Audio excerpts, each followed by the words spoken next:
While touted as a decade of peace and love, the 1960s were one of the most tumultuous and divisive decades in world history, marked by the civil rights movement, fear of communism, the Vietnam War, protests at home, and subsequent assassinations. From Dallas, Texas, President Kennedy died.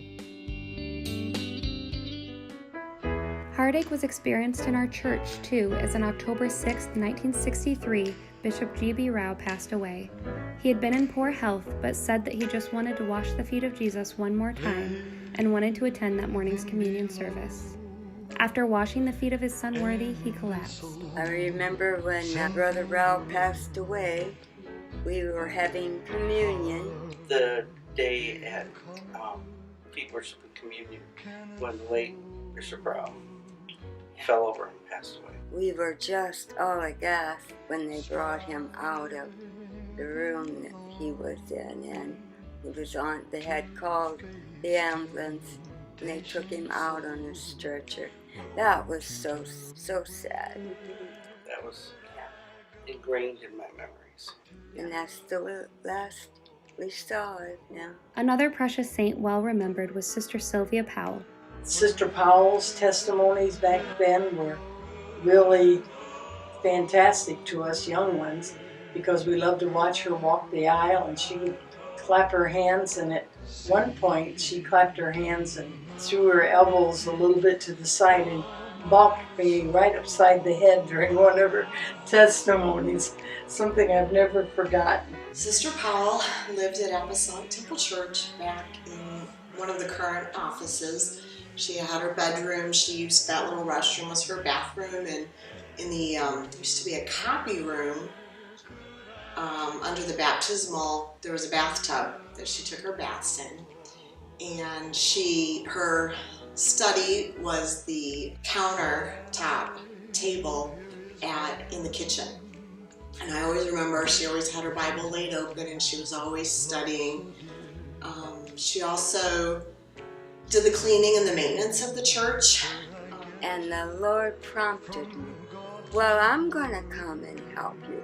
It was an absolute blessing to work with her. She taught me so much. She was the caretaker.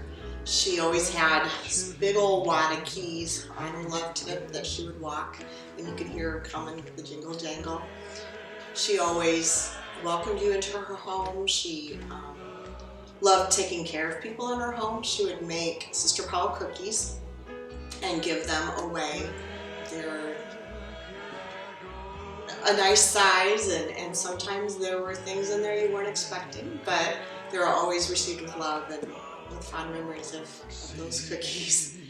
There's a story that Sister Powell encountered a burglar coming into church.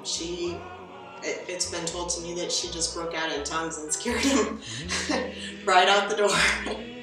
She gave her life and herself and even her Social Security checks to the church and just trusted the Lord that He would put it on people's hearts to supply her needs.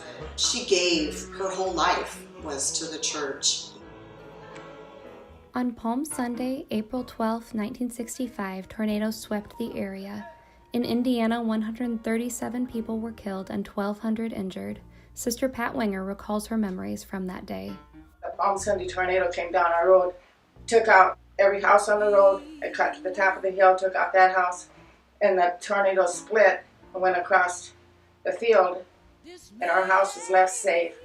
And there was a swing set in our backyard, and the tornado took the swing set up over the top of the house, through the front yard, across the road, and put it in the field on the other side, and still didn't harm our house.